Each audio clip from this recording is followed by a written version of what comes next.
What time is it? Bum-ba-da-bum. You're locked into the Flagship, an Ole Miss podcast powered by College Corner. Here we go. 1, 2, 3. Get your daily Rebel sports fix at the Ole Miss Spirit, OMSpirit.com. Welcome in to this Monday edition of the Flagship. I'm your host, Zach Berry. Grayson Weir will be joining us here in a moment after I tell you about the good folks at College Corner, fine presenter and sponsor of the show each and every day. If you don't know by now, 3 locations, Oxford, Ridgeland, Flowood. The new one in Oxford, fantastic, 4,000 plus square feet. It's really nice. Look, media days up and running. Had to bail out this year. Had some logistical things to address with children and who is going to be the adult supervision. So that fell on me this week. So I will be at home, but have no fear. Our good buddy Jake Thompson is there. He will be covering media days all week for you. You can find all of that at OMSpirit.com. Lane Kiffin, Ole Miss. You've got Jackson Dart, Jared Ivey, and Trey Harris are in Dallas today. We will have coverage of that, but that means football's here. It's kind of the unofficial start to college football season. So with that, you got to get to College Corner. You got to get some new polos, some new merch, some tailgating supplies. Go get it at College Corner. They've got you covered. They take care of us, and they will take care of you. Like I said, 3 locations: Oxford, Ridgeland, and Flowood. And if you can't get to the brick and mortar, just check them out, collegecornerstore.com. All right, Grayson is here with us as, like I said, the unofficial kickoff to college football. Grayson, good morning. Good morning. It is talking season. We are here. We have done it. We made it. It's we're counting the days. You know, this is it. Like you said, unofficial start of the college football year. I know the Big 12 had their media days last week, but who cares? It's SEC time. We got Texas, we got Oklahoma, we got Nick Saban getting left out of the media days because he forgot his credential in the hotel room. We're here. We got things to talk about. We got football to focus on. The Olympics will help us at the end of the month, but God, we're here. You could smell it in the air. This is probably a one-time holiday with media days kicking off and EA Sports College Football 25 coming out this afternoon. Yeah. Pretty epic stuff right there. For those of you that did purchase early access, you get it 3 p.m. Central Time. If you're listening to this on Monday, you will have that access to go ahead and get things cranked up, figure out who you're going to do a dynasty mode with and all of that. We're going to talk a little bit about the game at the end of the show, but this podcast going to be focused primarily on big picture stuff. This is kind of that year where I think the expectations, the perception, the questions that Lane Kiffin will field this week are going to be very, very different. I know last year a lot of people liked that Ole Miss team that ended up winning 11 games, but there were some skeptics. There were some question marks here and there. I don't think there's that this year. I think this is it's kind of what Lane Kiffin's been building towards, right? All 4 years before this, getting to, as they call it, the last dance. So this is the year where everything kind of comes to a head. All the work comes to fruition, all of that and more, with all the cliches. But yeah, Jackson Dart, 3rd year. You've got, I was listening to our buddy Andy Staples earlier. He was talking with Jim Nagy, who works with the Senior Bowl, and he said that this team, this Ole Miss team has 20 draft eligible players on it, or 20 that have draft grades who could be drafted. So yeah, I don't know when Ole Miss has had that on a roster. I don't think it's ever been that many. So long-winded intro to this segment, but how do you anticipate media days and just the build up to September going for Ole Miss with just everything that's on their plate right now as a this is where Ole Miss is trying to become a contender and not a pretender. Yeah. Well, first and foremost, the guys that Ole Miss sent to Dallas for the media days, Trey Harris and Jackson Dart in particular, they just posted a photo to Instagram. They're in the private jet as we speak. So as we're recording this, they'll probably be there by the time you're listening to this. They look fresh. So if you're listening to this and you haven't seen them yet, go give them a quick Google search, go to Jackson's Instagram. They look awesome. But to answer the actual question, I think this year is interesting because I'm more curious to hear what the players say than what Lane has to say, because we know Lane is going to go in there and he's going to give his classic coach speak. He's going to, we're focused on one game at a time. I asked him last year, is there one game in particular that you're most excited about with all the new dynamics of Hugh Freeze, et cetera? And he said, no, I'm looking forward to week 1. It's like, okay, got it. Heard. Like, you're all business. It's coach speak. We're not going to go into anything super crazy. There are going to be questions. Hey, Lane, how do you handle pressure? How do you handle expectations? The same way we always do, right? Like, I don't know what Lane is going to say that's particularly, he's going to give us a good soundbite. I'm sure he always does. But I don't know what he's going to say that's particularly like expansive, I guess, for lack of a better word. But these college kids, they're to Ole Miss's credit, they're very well media trained at this point. But I think they're going to be the ones who are more interesting coming out of these media days with, hey, Jackson, this is your final year. You're in the Heisman Trophy conversation. What do you expect? I'm curious to hear what he says to that. Hey, Trey, you are arguably the best wide receiver in the country, if not the best, top 5, certainly top 10. Are you looking ahead of the NFL draft at all? No, obviously not. Yeah. The season is the first. So I'm curious what the players say as opposed to what Lane says. I think Lane's going to get up there and be pretty straightforward, but with expectations this year, there is you can't talk bigger than you walk. I guess is how I'll phrase it. Like, there is an opportunity here where this team can go in and they can talk the talk, but I think Lane is not going to allow them to do that. He comes from the Saban coaching tree, rat poison, etc. This team is going to be very humble for the most part. I think we've seen, Jackson's kind of taking a few shots on social media and things of that nature, but this team's going to be humble, and I appreciate that. They're going one game at a time. Every week counts the same. So who cares about Georgia when you've got to beat MTSU first, when you've got to beat, other teams that aren't these flagship programs or these premier elite blue bloods first. So I think that's the big, takeaway from this week is how do the players handle the expectations? Yeah, they're going to be coached up. For sure. Kiffin knows the deal. He worked for Nick Saban. Nick Saban taught his players well how to handle media. Kiffin will do the same thing. And I think the 3 players that Ole Miss is bringing, I think those are 3 dudes that'll knock it out of the park. Dart's done, media basically his whole life. As soon as he got to high school, junior, senior year, he's done media. And then Trey Harris and Jared Ivey, just 2 super laid back guys that I think are going to relish the opportunity to be there, and we'll just have fun with it, and we'll be good ambassadors for the program. But yeah, Kiffin's always been the big picture. I don't want to talk about specifics, or I don't want to talk ball or scheme. He's always looking ahead. He's always looking to the future. So if the people in the big room are smart, they'll ask him some questions about the transfer portal, NIL, revenue sharing, the growth of the SEC, the death of, a power conference. I mean, that'd be something that he could potentially, perk up about. Somebody ask him like, hey, what about your time in the Pac-12? What are your memories like of being in that conference? It's gone.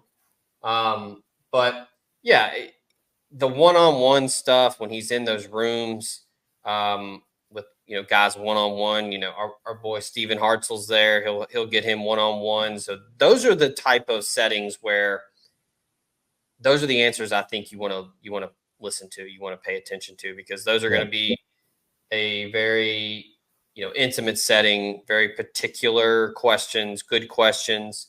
The big room, there are some, talented folks in there. There's some good reporters, some good writers, folks in the industry that do very well, and are good at what they do. But then there's also, there's going to be some knuckleheads in there, and maybe not even just a knucklehead, just somebody that's going to ask a silly question. But yeah, I think this is kind of the year where everything's flipped. Ole Miss is no longer, the hunter. Ole Miss is the hunted now. I know that during media days on SEC Network, they're going to be promoting a lot of ESPN, FPI projections or analytics for Ole Miss and the SEC. I have it on here in my office. I saw them putting up, percentage chance to win the SEC or percentage chance to get to the SEC championship game, and Ole Miss wasn't in the top 5 or 6, which, I think is kind of silly. Maybe that's a factor, or maybe those numbers and that data is factoring in Georgia and Oklahoma and LSU. I think because that's the 3 big games, in my opinion. Yeah. Going to the Swamp, people always talk about how tough it is to play there. It's late in the year. I think Florida's going to be a disaster by that point, and Billy Napier may or may not be the head coach. But I think that's kind of one of those games where Ole Miss is the better team. But yeah, I mean, this year is going to be interesting. It's going to be fun to cover because I don't know of a season since I've been doing this that Ole Miss has been the hunted. Yeah.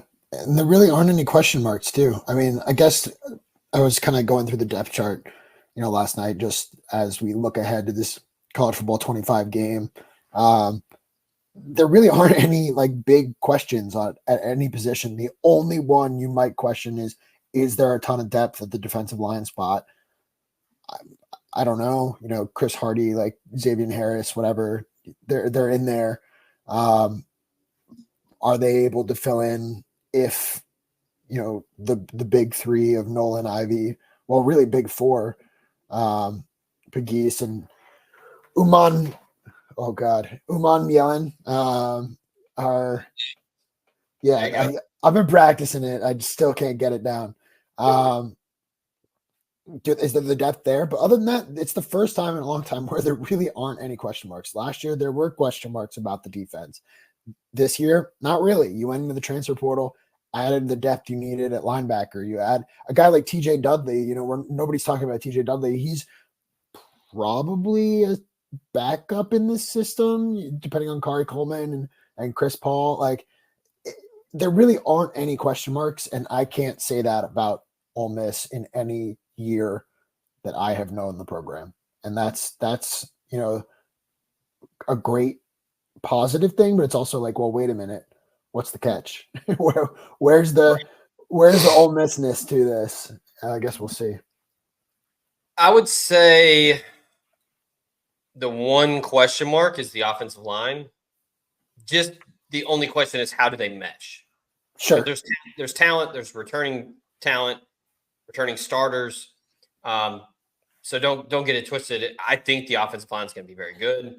It's just a matter of how does John Garrison juggle all of that talent? That's honestly it. The kicking game is solid. Quarterback, running back, receivers, tight end, D-line, linebacker, secondary. That's the thing that Ole Miss has done so well at multiple off seasons. Not only hitting the portal, but hitting the portal and landing experienced guys.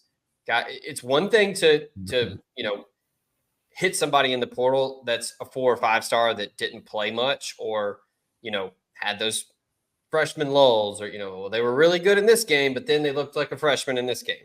For the most part, they have gone out and gotten guys that are proven commodities, and I think that that's the big thing for this team this year. Is it's not just a ton of talent via the portal; it's a ton of talent via the portal that has played a lot of football. Yeah, and all positions of need too. There are teams out there who are using the transfer portal well, but they're just acquiring talent. And Ole Miss did that to some extent. I mean, look at the running back room, right? Like you had four significant names from the transfer portal to the running back room just to acquire talent and add that depth, because you're looking now at a potentially a 16, 17 game season, whereas it used to be 12, maybe 13, maybe 14 with the playoff. But Ole Miss went in and targeted positions of need and added guys who are proven with depth. And then while also, I mean, we're forgetting too, there's a lot of young guys who are still continuing to develop under these new additions. Aiden Williams is a sophomore. Bryson Sanders is arguably starts at a lot of lower end P4 offensive lines as a freshman last year, and he's going to be second, maybe even third string this fall, depending on Jaquan Scott, whatever, like depending on how you move things around. So Ole Miss did a really good job of like, okay, we see the depth we have. How can we add to it? And this is, the pressure's on. It's now or never. It's put up or shut up. It's go win. This team, I'm curious. I don't want to look ahead to 2025, 2026, etc. But I'm curious how you can replicate a team this good and this deep year over year over year. Because I've been talking to a lot of people recently. I was talking to a Colorado guy yesterday. And he was like, well, what do you think about Ole Miss? I think their ceiling is 10 wins. I'm like, no, like their floor is kind of 10 wins. Like anything less than 10 wins is a disappointment. I was going to say, if the floor is not 10, then something went terribly wrong. Exactly. And so there's not a lot of, outside of the real ball knowers, there's not a lot of respect for this Ole Miss team just based off, Paul Feinbaum, we talked about on the last one, like, we haven't seen, Lane Kiffin win, blah, blah, blah. It's like, okay, look at this team top to bottom. Look at the roster, look at the depth, look at the snap count. I mean, like you said, all these players that are coming in with depth or with experience, like the snap count on this team, if I'm not mistaken, and don't quote me on this, but I believe Ole Miss has the highest snap count of any team in the country when it comes to the starting 22. I'm fairly confident that I saw that somewhere where Ole Miss, what that means is every single player on Ole Miss's starting 22 has acquired more snaps in college football to date than any other team in the country. What other team could say that? None, because Ole Miss is first. Like it's the opportunity that you need, and you need to take advantage of it. Yeah, because I mentioned the offensive line being my only question. Is it four starters coming back? Ole Miss? Right. Yeah, I think that's right. It's at least 3 or 4. And Yeah. then you bring in 2 guys from the Joe Moore offensive line, best offensive line in football. You bring those 2 guys over that are older and experienced. You bring in Jaquan Scott, just a utility dude basically for the offensive line. He can play anywhere. I think Bryson Sanders, the redshirt freshman, is going to be pushing for time at center. I'm not saying he's going to start, but I mean that guy is going to be nipping at the heels to take over once Caleb Warren is gone. So I mean it's a good spot to be in right now if you're Ole Miss, and talking about acquiring talent year over year in the portal. It's going to be hard because everybody's doing it now. NIL is such a huge part of college football, and that's leveling the playing field for everybody.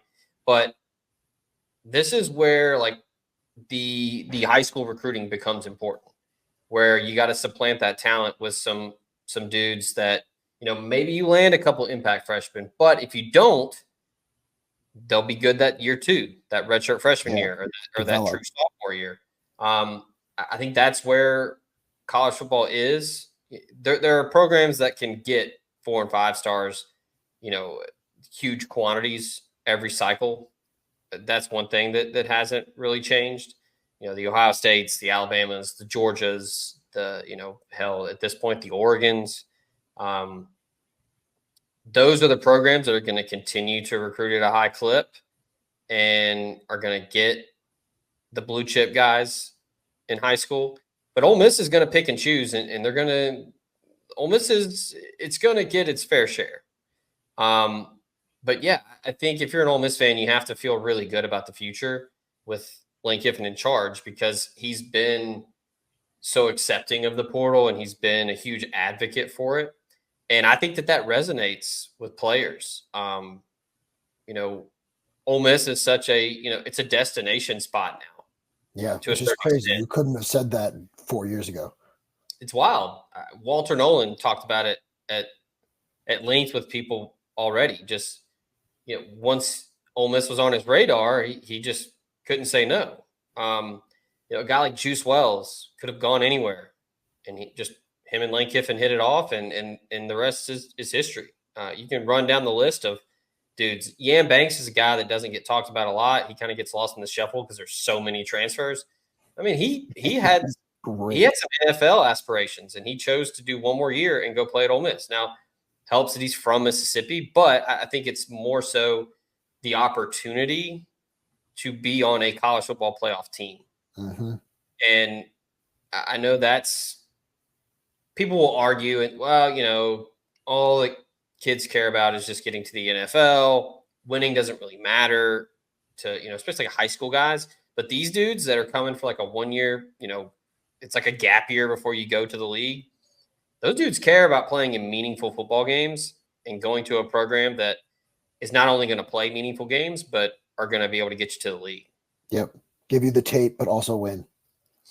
Yeah, I think that's crucial. And I think that's why Ole Miss has been so successful in the portal because of that. It's not just Lane Kiffin. It's not just the swag and Ole Miss and winning 11 last year, winning 10 the year before. But I think it's legitimately dudes think, like, hey, Ole Miss is an it school right now. And it's the place to be. Hell, we're getting to the point now where some of these recruits in high school, all they know is, hey, Ole Miss has been there. Yeah. They've been right there. I mean, Vance Spafford, a 2026 kid from Mission Viejo, California. He told me Ole Miss is his dream school.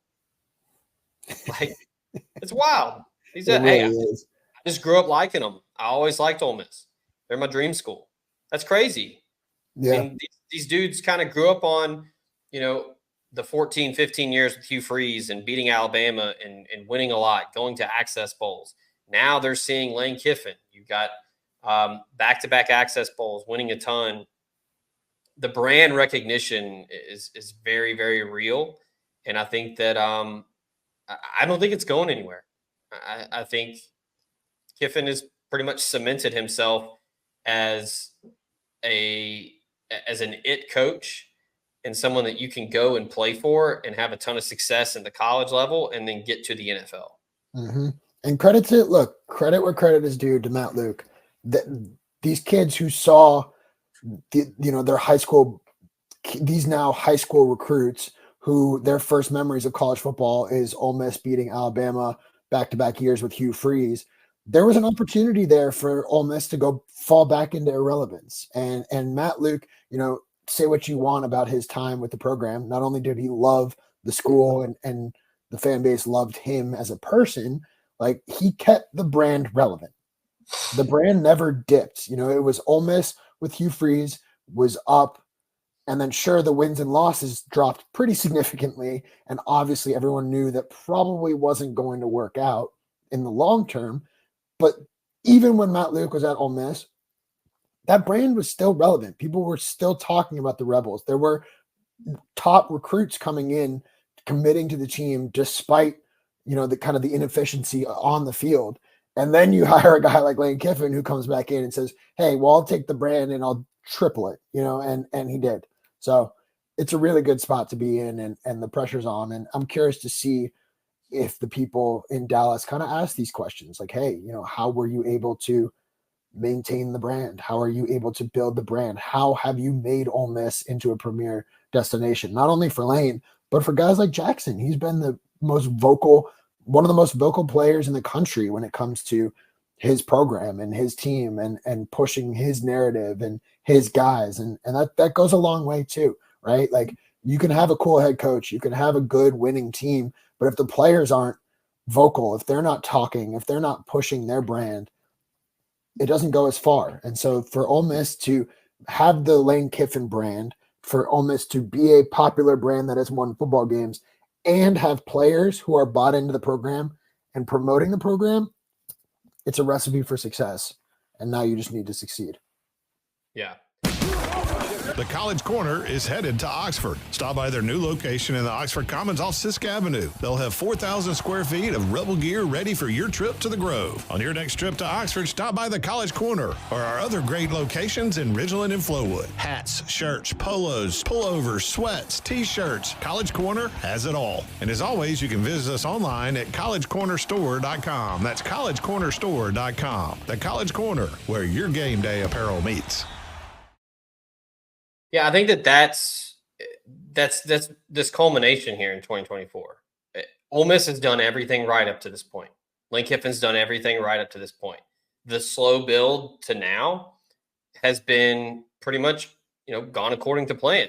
Outside of, Matt Corral getting injured in the Sugar Bowl and maybe a bonehead loss to Mississippi State at home, it's pretty much been, if you told Lane Kiffin the trajectory of his first 4 years, outside of maybe the get your popcorn ready statement, I think he would be okay with it.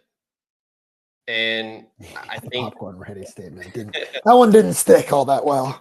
Yeah, that was a tough scene. But yeah, I mean, I think this is, and Kiffin's going to do the rat poison stuff and all of that. But I know he does it very tongue in cheek and he's joking, and that's just kind of his brand. But also, I don't know, man, pat yourself on the back every now and then.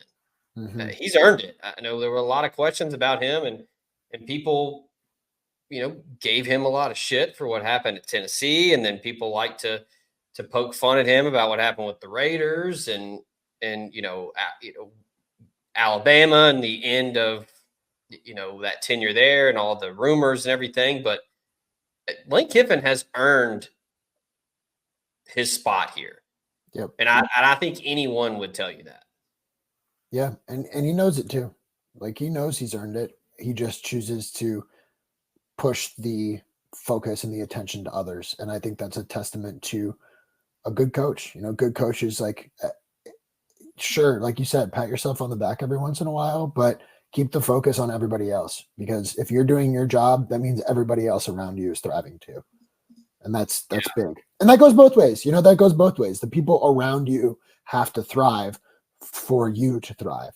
And this staff in Oxford has done a great job of, building the blocks for then Lane Kiffin to really build the house on top of it. Yeah. Real quick before we hit the break, and I'll tell you a little bit about a couple of our sponsors. Media Days is ongoing right now as we record this. Shout out to Shane Beamer, South Carolina head coach. Just a class act, offered up condolences to Lane Kiffin and his family in his opening statement. Pretty cool. Our good buddy Jake Thompson's there. He noted that, obviously Shane Beamer, son of Frank Beamer, so he's a son of a coach as well. So he kind of drew that parallel. But Jake said that he noted Beamer sent Monty Kiffin a letter when he followed Lane to SC, and he said that Monty called him back personally. Oh, neat. In like a response. So the long running list of just Monty Kiffin being a G just continues to grow. Everybody loved him, and yeah, we offer up our condolences as well to Lane Kiffin and his family. But all right, no good segue out of that, but let's get to telling you about a couple of our sponsors here. Roback, you can see if you're watching on YouTube right now, you see that lovely logo down there in the corner. Our good friends at Roback are a proud sponsor of the Flagship. Big fans, as you can see. I'm wearing the polo today. Look, the collar is fantastic. It doesn't move. You can wear it going to the grocery store. You can wear it around the house. You can wear it when you play golf, whatever. Fantastic fit, true fit. I always tell people it's perfect for a business casual formal event. golf, whatever. If you want to tuck it in, still looks crispy, still looks good. You can also be pretty casual with it and keep it untucked, and it still looks great. It's not super baggy. It's a nice form fit. I love it. I've been a huge fan of them for a long time, even before our partnership began. And it's not just the polos. They've got the lightweight hoodies that are fantastic. The t-shirts are incredibly soft and comfortable. The shorts, Roback, I was not familiar with your game. The shorts are great. Again, really breathable. They look great. Like they fit almost like an athletic short, but they look super crispy and look like a formal fit with like a khaki look. Huge fan of the shorts. After they sent those to me, I'm a big proponent of those as well. And yeah, I mean, they've got everything you could possibly want at roback.com. When you go check out roback.com, make sure to use promo code JUICE. You get 20% off your first order. And look, College Corner's got you covered with anything Ole Miss related. But if you need some just generic things, some basic polos for the office or for the golf course when you're not repping Ole Miss, hit up Roback. Promo code JUICE, 20% off. That's roback.com. Show also brought to you by our good friends at USA Benefits Group, Drew Moak and Company. I mean, what can you say? What else can we say about them? They're helping you cut down your premiums by 20 to 30%. They cover everything from regular health plans to life insurance, dental, vision, Medicare, everything and more. Drew and USA Benefits Group got you covered. 601-953-8449. He's an Ole Miss grad. He's in Mississippi, but also licensed in 7 states. So not landlocked at all. He's not strapped only in Mississippi. He can help you elsewhere. He works with the nation's second largest health insurance brokerage, and he has access to 35 different carriers. So he can help you with all your insurance needs. Call him today, 601-953-8449, or visit them at usabg.com/DMOAK and get your free quote today. That's USA Benefits Group.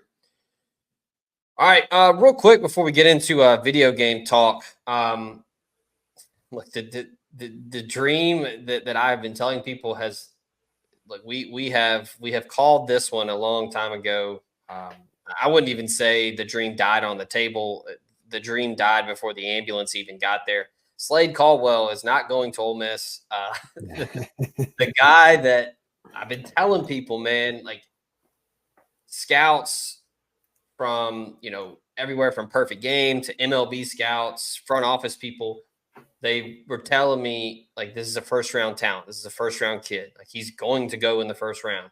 Almost slipped out of there, but the Arizona Diamondbacks snagged him 29th overall Sunday night. Look, there's no NIL in the world. There's no NIL collective in the world that could get a dude like that to stay. He is going to get his money and then some. So big ups to Slade Caldwell. Well-deserved. Back-to-back Arkansas Gatorade Player of the Year.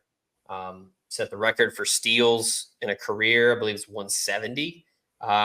This is an electric dude. Our buddy Troy Sutherland from Perfect Game has been, telling people like, hey, this is Corbin Carroll. Like that's just the level of talent. That's the game.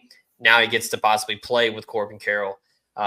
So good for Slade Caldwell. But yes, for everyone that has been asking and trying to speak it into existence, he is going to get probably close to $3 million, maybe more, with that signing bonus. So good on him. As far as everywhere else, I think Ole Miss might be good with the rest of their signing class. Cade Townsend's the only other risk. I think that he is going to make it to campus. As we know, Grayson, it only takes one. But I think I don't know. It's hard to predict the draft because, again, it only takes one team, only one front office, one GM to take a risk on a high school kid. But I lean towards him making it to campus. And if he does, I think he is a bona fide weekend arm that could help sooner rather than later in Oxford. Yeah, he's kind of we knew what was going to happen with the next Corbin Carroll. But Cade Townsend is somebody you got to get on campus. And I think more than likely, you're right, he's going to come play in Oxford, unlike Caldwell. But it just comes down to what other teams see in him. If he goes and gets a big signing bonus that's way above his slot value, he might go. Otherwise, why wouldn't you come to Oxford, pitch a couple of years in the SEC? And you're seeing, we saw last night in the first round, like 13 college guys went, most of them from the SEC, at the very least, SEC and ACC. And, that's a big deal. Why not go get in and build your brand and then go be a top 10 guy rather than a second, third round guy? I think Townsend ends up in Oxford, which will be a really big boost to a team that is in desperate need of arms. I think that quickly expedites the rebuild. It speeds up Ole Miss being, kind of back where it needs to be quicker rather than later. Mm-hmm. If a guy like Townsend shows up, this is a dude, we talked about him before on the show. I talked about him.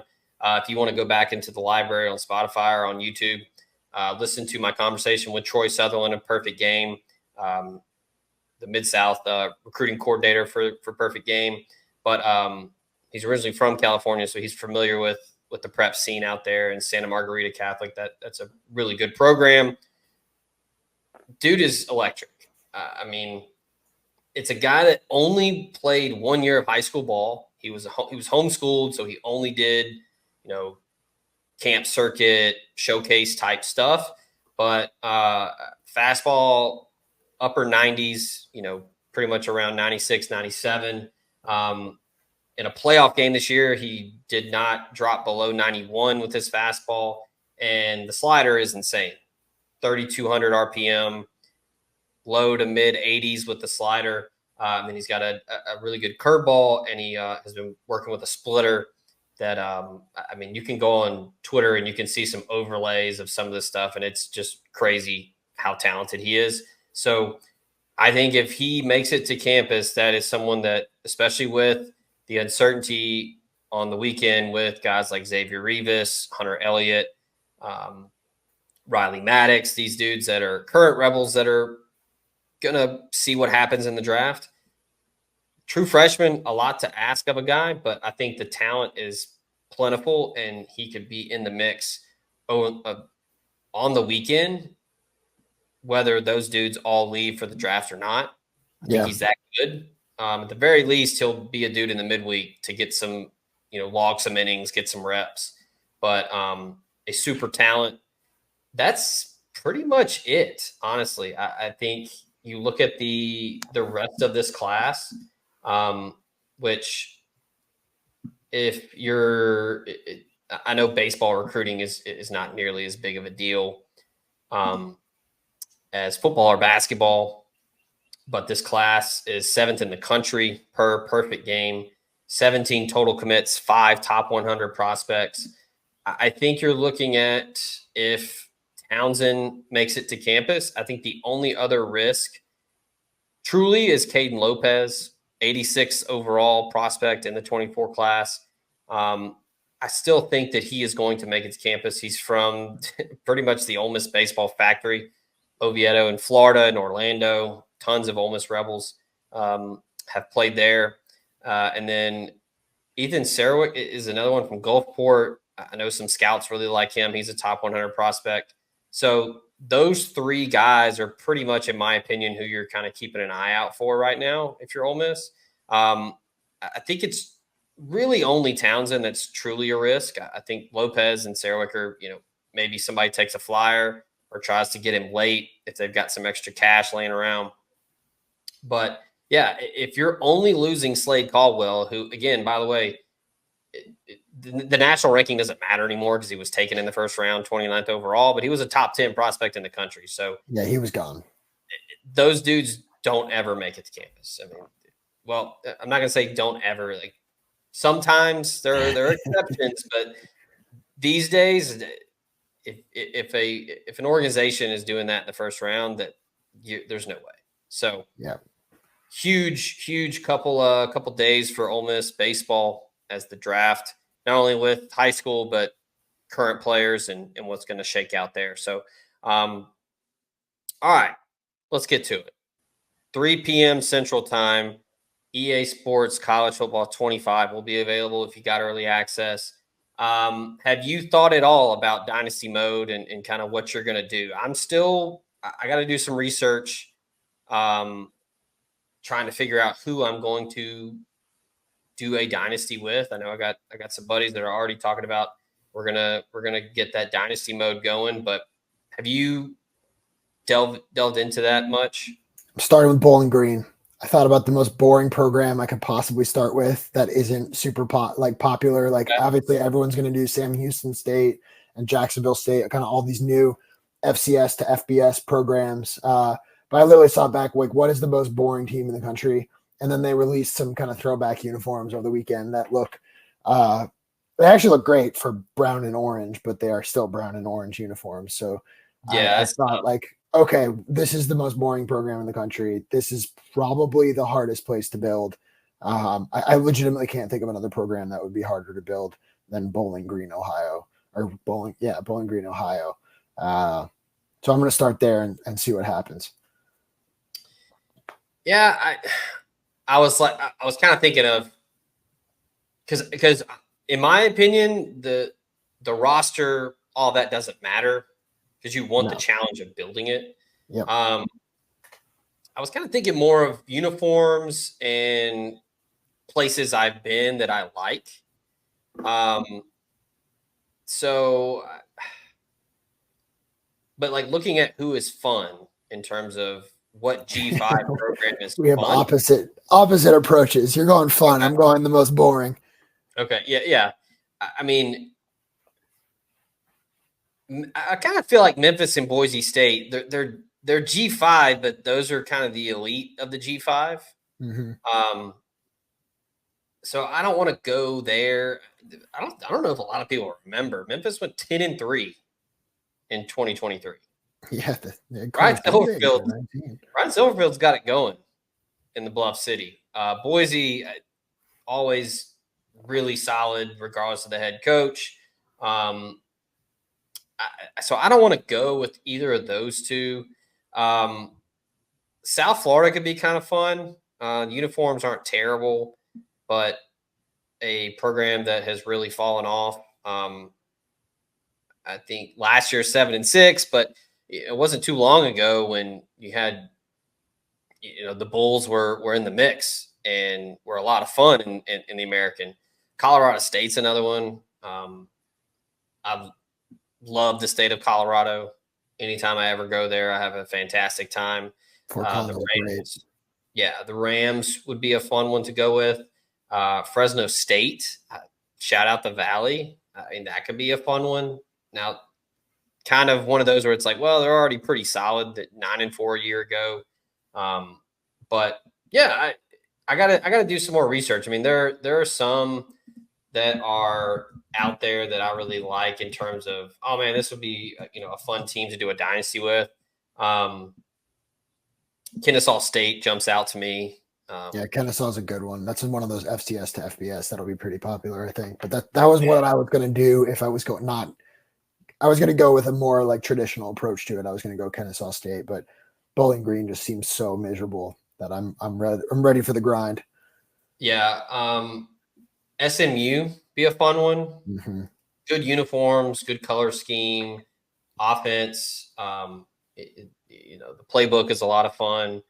So that could be one.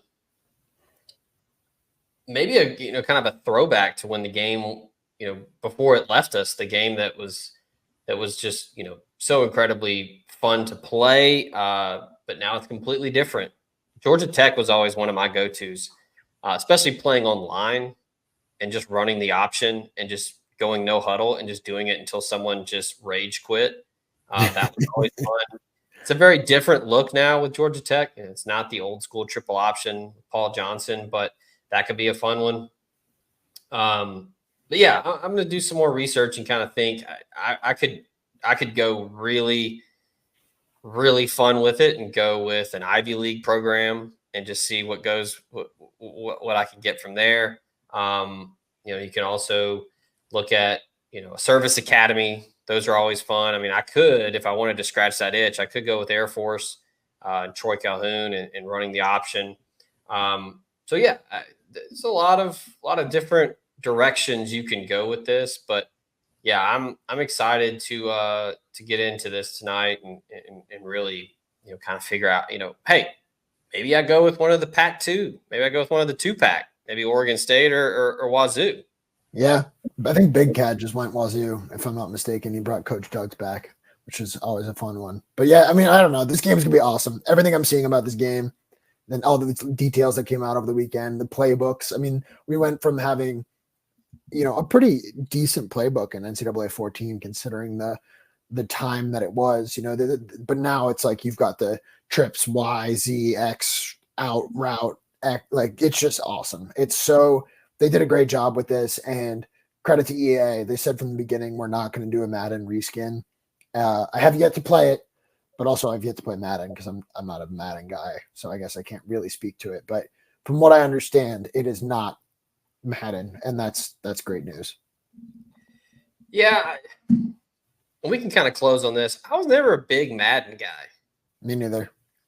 And I always felt like the game was rigged to where unless someone was just absolutely terrible, you couldn't have a blowout.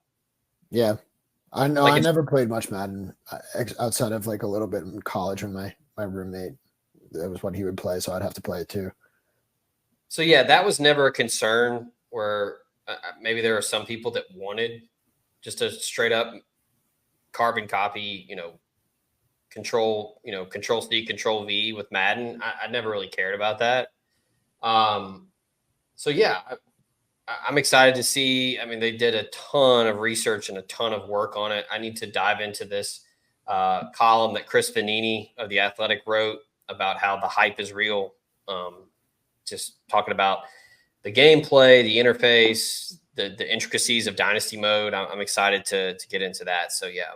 It looks hard too. Like I've heard kicking is just impossible. So I think that's kind of fun too. It's not just a cakewalk. You actually have to earn your place in the game.